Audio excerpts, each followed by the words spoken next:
checking of passport, anything. Afghan border was open for everyone, go and come back. That's an example. People's behavior is based on their perception, because why we said perception is important, because our behavior in reaction to our environment, to people, it is based on our perception, and based on that perception, we see the world as there is one reality, and there is the way we see it, because different people see the world differently. We don't see always the reality.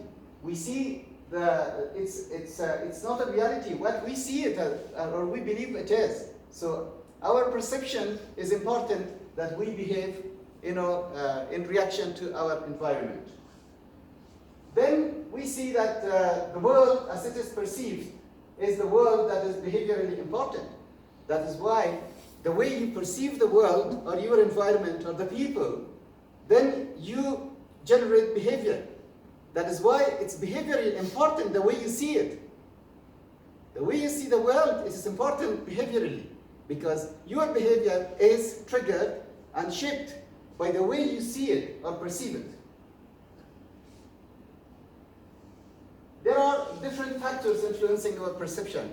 I just mentioned an example of the way two different people, we perceived the opening of the border between Afghanistan and Pakistan. It is three different factors that are influencing or determining the way we perceive things. The first thing is the perceivers, factors. The way, my experience, my education, my taste, my interest, my background, so many things that is as a perceiver, or you are as a perceiver, you see things differently. Differently, someone there are many people, they say they're happy with the continuation of war in Afghanistan, because their interest is their own interest. They know that this war is giving them power, giving them immunity, giving them money, so they don't care about continuation of war because of their interest, their background and their taste. Those things, they make their mind different than yours. That is why the perceivers come in first. And then the target itself, what you see, whether it's an object or it's an event or it's a person you see around, that target is important. Because if you have many people in a place and you want to look at them and perceive them, people with different physical and maybe cultural or different peculiarities, maybe you perceive them differently.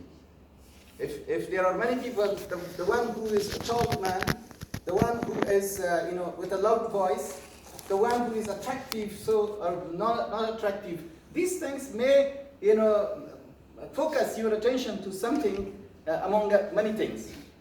And of course, the background, because we don't see people or things in isolation.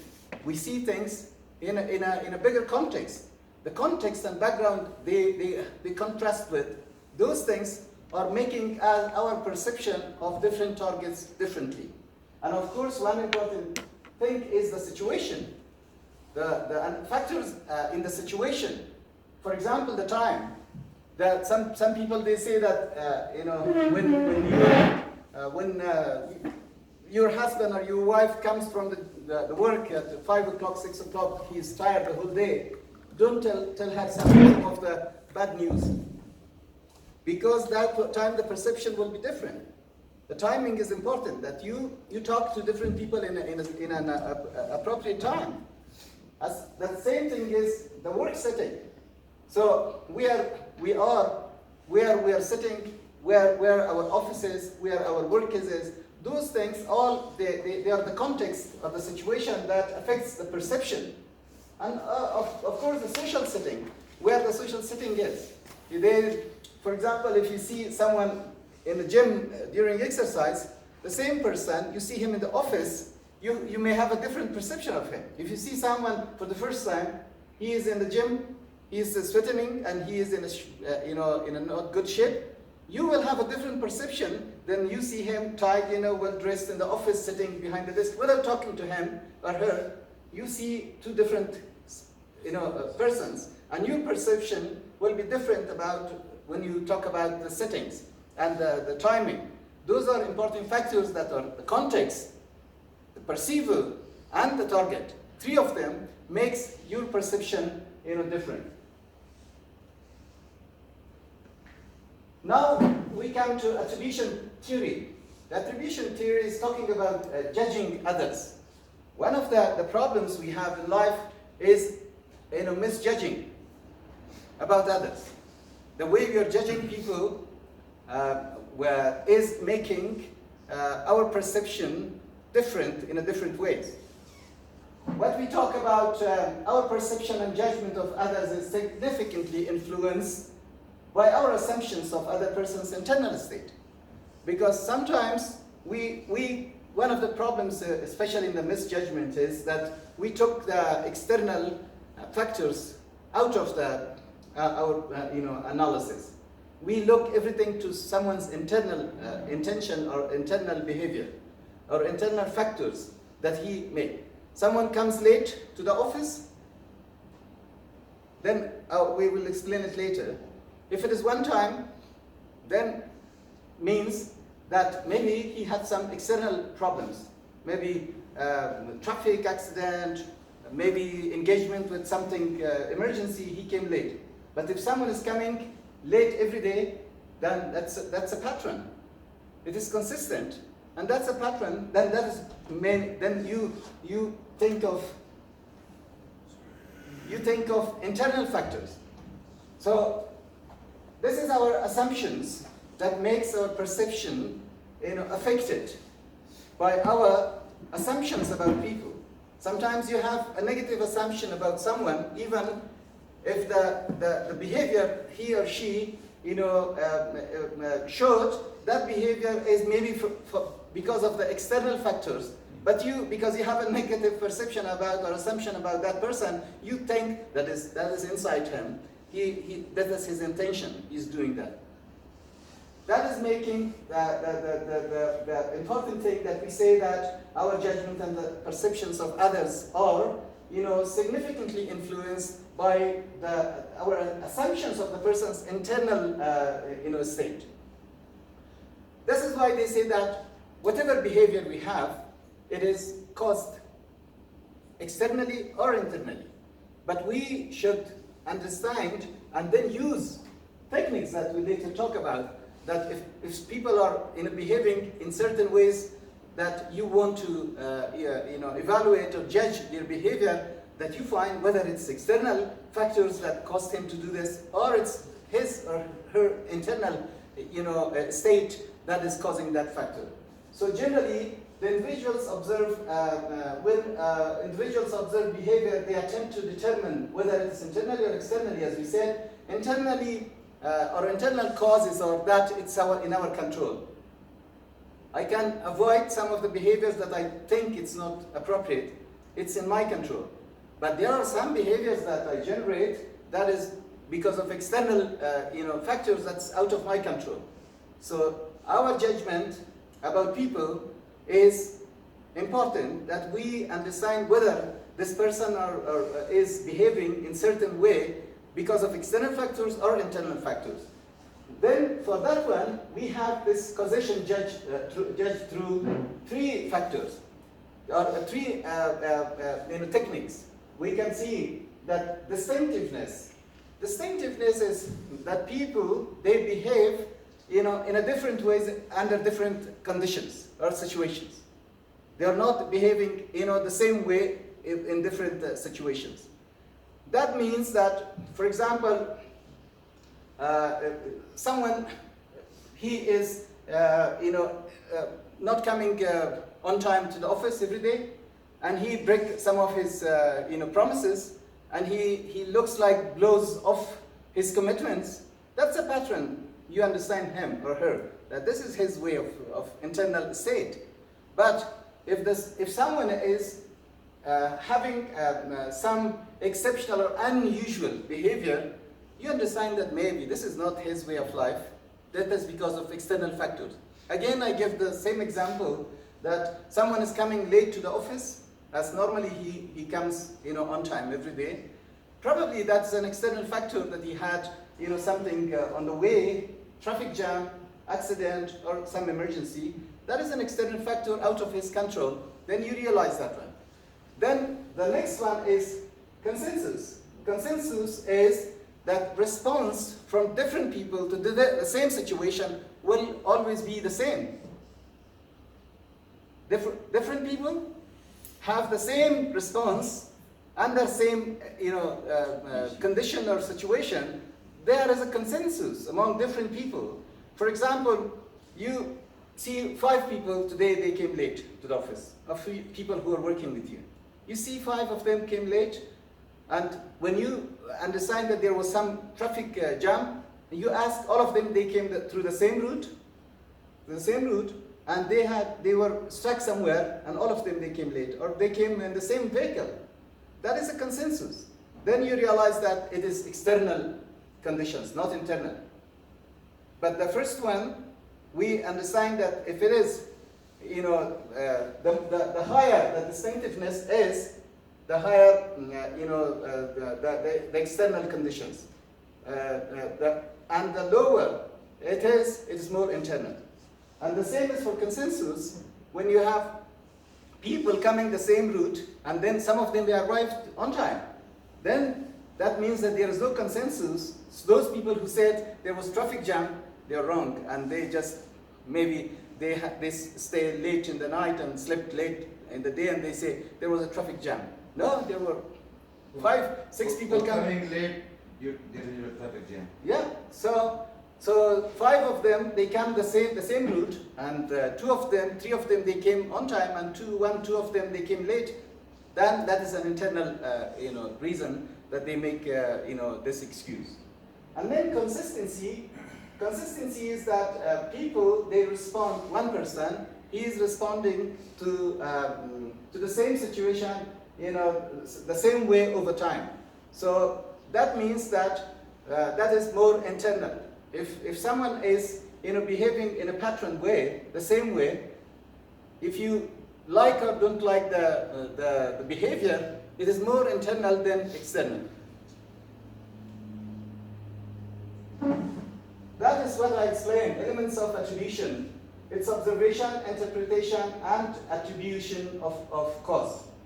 Individual behavior, you have this distinctiveness, as I said. The higher the distinctiveness is, it's external. The lower, it's internal. And the same is for consensus. The higher is external, the lower is internal. However, when it comes to consistency, the higher the consistency, it's more internal. If you see a pattern of behavior, in the same situation, over time, then that is more internal than external. Errors and biases in attribution. So you make errors also in your perceptions. When perception, you make errors and biases. And the fundamental attribution error is, they say, that the tendency to underestimate the influence of external factors. That is a fundamental error, they say that. You don't consider the external factors, and you always, have the assumption that it's internal. Someone makes mistakes, a misbehavior, or wrong thing in doing, then you forget about the external factors. You push everything to the internal factor, and you perceive it as, it's internally motivated. It's not externally. So that is say that the biggest error is fundamental attribution error. What they call it is a tendency to underestimate the influence of external factors and overestimate the influence of internal factors when making judgments about the behavior of others. And we always blame people first, then the situation. We blame. So one of the good things about the management and overall, behavioral, attitudinal expression of your perception is that you separate issue from or situation from the person. Because sometimes we may have good perception of someone, and even if he is doing wrong behavior, then you don't see it. And we have this good experiences in our office. We can later discuss that we have very good discussion on that one. And then you blame people always, and then not the situation. We should first have, what we call it, remove the perception of external factors, and then talk about internal. If there is external factors, we should first find that one, and then go to blame the people. Another big bias, what they call it, is self-serving bias. When we are successful, we are doing well, doing good job, then we always think that it is my internal state that I did it. But when we fail, then we blame the external factors. That is called self-serving bias. That's common in many people. It is our success but their failure. Always we think that it is my success but their failure. When it comes to failure, we fail other people. When it comes to success, we think that it's me and it's us. So what we later talk about, the perception in detail, but they say that there are also shortcuts in judging people. Normally we use a series of information and data to make our judgment and perception accurate. However, we use a shortcut, shortcuts for our judgments. And these are some of the shortcuts which are making us doing the wrong judgment about people. And the first one that I referred earlier is called the selective perception. Selective perception is when you interpret the way you see the people on the basis of their interest, the basis of your interest, the basis of your background and experience. You make judgment about the people. It's selective because it's my interest, it's my benefit, it's my friend's benefit interest that I see things based on what they call it selective perception. Even if Silab is doing a very good job, but I don't like him. Personal selection. So I see those information, selective information and selective perception about him that I ignore him. And someone who is not doing a good job, sometimes I ignore him. That is a good example of selective perception that we have about people. And halo effect is another bias that the shortcut that we use that always lead us to a misjudgment about people. The halo effect is said that when you see someone's one bad characteristic or negative characteristics, you only see that one, and based on that you generalize someone's personality. And a good example, they say that in one time, in a research, they give certain good qualities to people: intelligent, productive, time keeping, so many good things, and warm personality. And these were the explanation of someone's personality, and it was given to people to summarize that personalities of the people. And they have a very good, perception of that person explained in that. But in the next, questionnaire, then they put all these characteristics, good characteristics of the person. Instead of warm, they put cold. And the people who were judging about that person explained, then the cold give them, a negative perception. And what they call it halo effect, and then they all thought of that person as a negative person. But all these positive personalities given to that person or characteristics was overlooked, and they generalized the person's personality based on one single fact that was said about that one. That is called the halo effect, that drawing a general impression about the individual on the basis of a single characteristic. Contrast effects. they say that many times we don't judge about people in isolation. We compare them with other people. We are many people, we compare one with another. So in that comparison, then sometimes maybe that person is higher, and you automatically see that person not as a good if you compare it with that person. Or maybe lower, then automatically you overestimate his or her personality or behavior. It especially happens in the interviews. In the interviews, the first person, for example, is very weak, and the second person comes automatically, unconsciously. You compare it with the first interviewee, then you give them a good mark. Or you have the first one, someone who is very strong, very good. And then the second one comes, maybe he's not or she's not that bad, but automatically, unconsciously, you compare it with the first interviewee. Then you give a lower mark to the second person. That happens, and always I say that evaluation of persons' characteristics are affected by comparisons with other people recently encountered who would rank higher or lower on the same characteristics. So another shortcut is stereotyping. We talk about different people, as stereotypes. Oh, Indians are like this. Oh, Afghans are like this. Oh, Russians are like this. Oh, Sudanese are like this. When you see the first Indian, you just think that, yeah, he is also, one of them. If you see the first, Russian, then you think, oh, Russians are like this.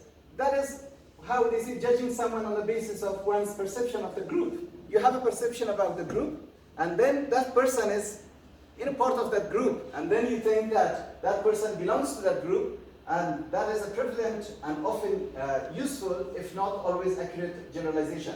It can be sometimes useful, but it is also, stereotyping is sometimes misleading, and particularly in today's world, what they call it profiling, that in certain countries, including America, for a while after 9/11, everyone who was looking like a Muslim or his name was a Muslim name, then they were profiling them to do more strict checking and searching, because they were profiling people, a form of stereotyping in which members of a group are singled out for intense scrutiny based on a single, often racial trait.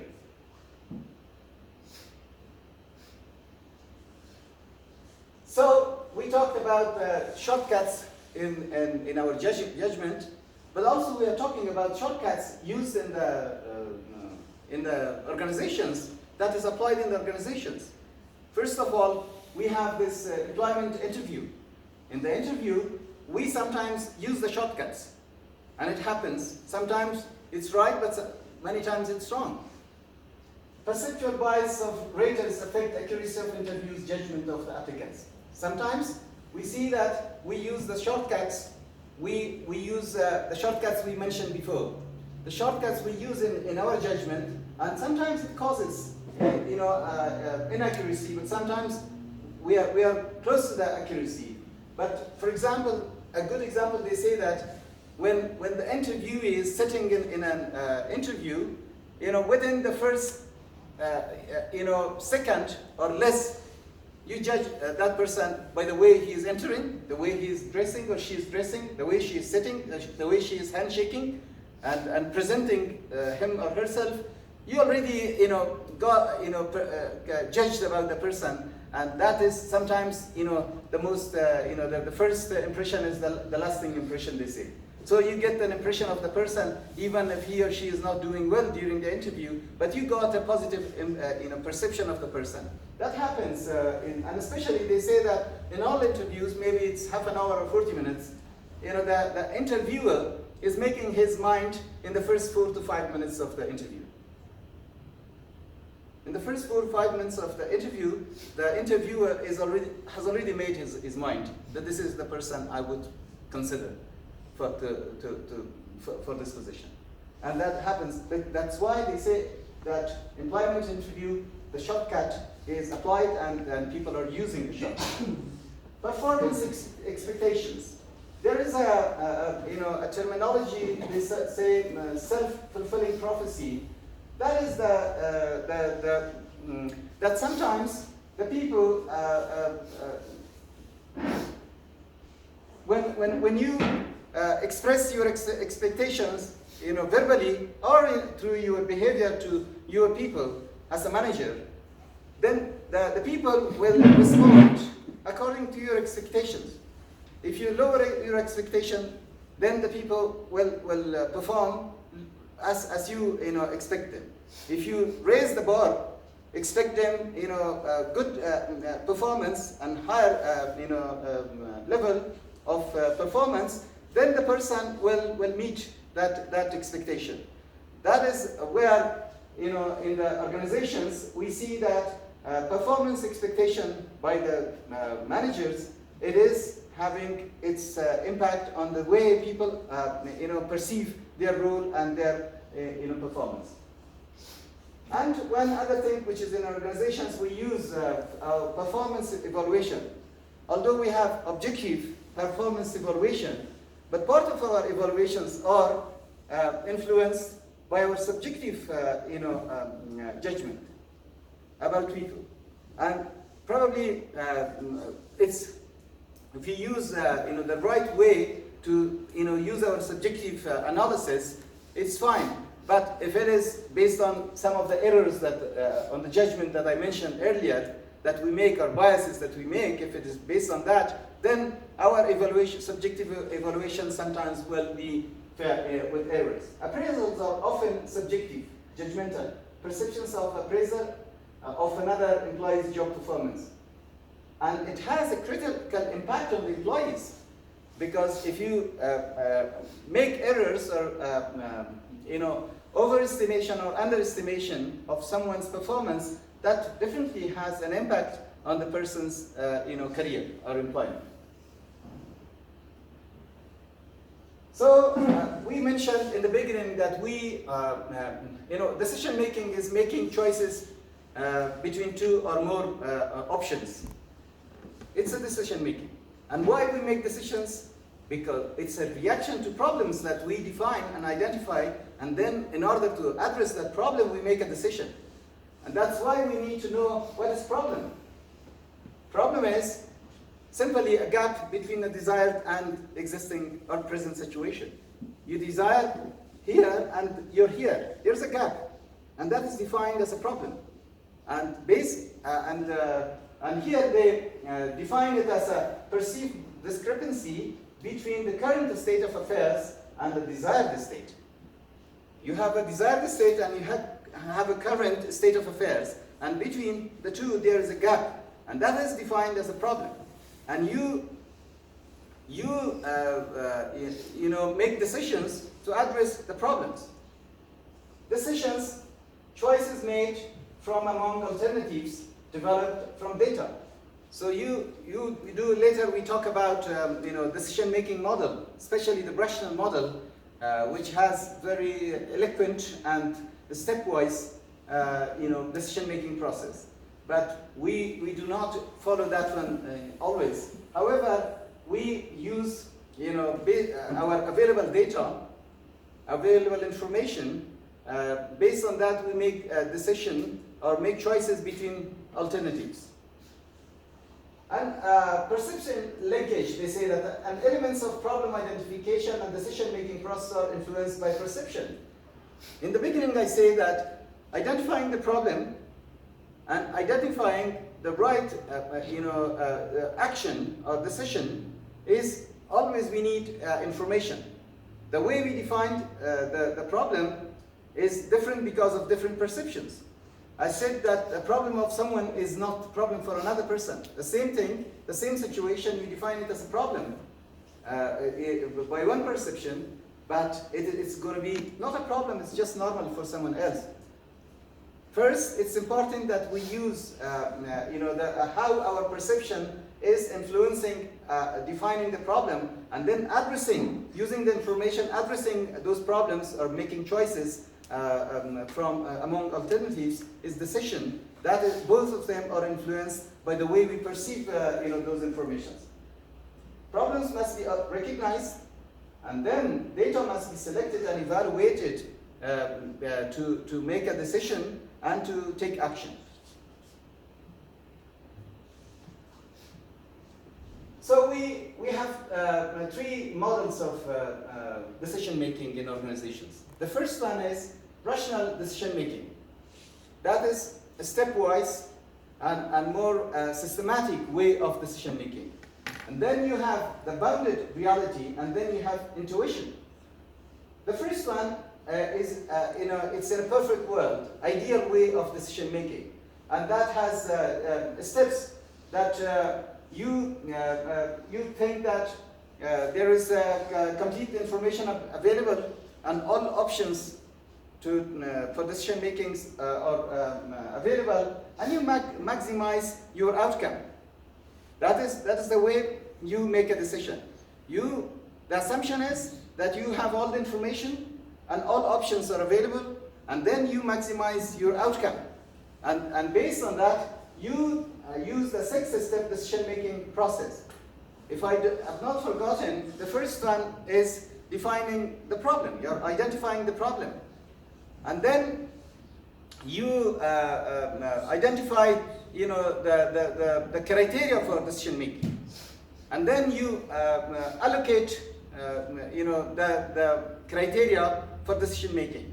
And then based on those criteria, you identify certain options. And between options, then you evaluate these options. And after your evaluation, then you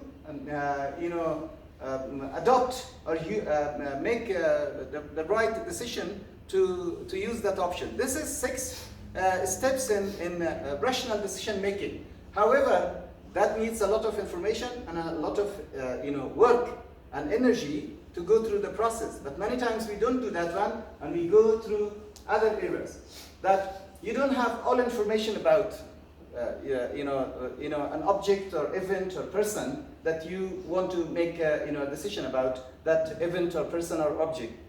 You just selectively get make a complex situation, make it simplified, and come up with some basic part of that complex situation. You do not have time, or you do not have the capacity to analyze a complex situation. Then you simplify it for the ease of your decision making, and just take part of the information or data that are available, and based on that you make your decision. And that is called bounded reality, where the real world model we mentioned before is that you want to have an optimal decision making and optimal result or outcome. But another way is to use the bounded reality, and based on that seek satisfactory and sufficient solutions from limited data and alternatives that you have. That is also, the personalities are different in that sense. They call 2 kinds of personalities: maximizers and satisficers. Maximizers are those people who want maximum outcome to be achieved, and they go through this exhaustive process of rational decision making. But some people, they want to satisfy themselves and the system, and think that it's satisfactory and it's sufficient, that we can use this and just manage. So that is making the difference, that people who are achieving maximum, they use the exhaustive process. But some people, they use selective and available data and make their decision based on that, and they do not go through all these 6 steps process. And then another one is intuition. Intuition is a non-conscious process, that sometimes you don't use data information. What you use is using your distilled experience that results in quick decisions. There are many people, they say that my gut is telling me this, and I'm doing this, and I make a decision. And so many people, even in management, they make decisions based on intuition. And interestingly, at least half of the times, the decisions you make with your intuition comes right. you make the right decision. Because you use your experience in the past. And the best way to, they say that you make the right decision is to combine your intuition with the rational model. You use the rationality or what they call it, the traditional decision-making process, and your intuition added with that one. So you can make better decision when you combine the two. Relies on holistic association, and it is sometimes intuition is influenced by your emotions and your affection to someone or something. That is these are the halos of the decision making based on intuition. There are some common biases and errors in decision making. There are some common biases. Overconfidence bias. Overconfidence is, we all know that confidence is something good, but overconfidence sometimes make your decision wrong. They give an example that in the United States they asked the young people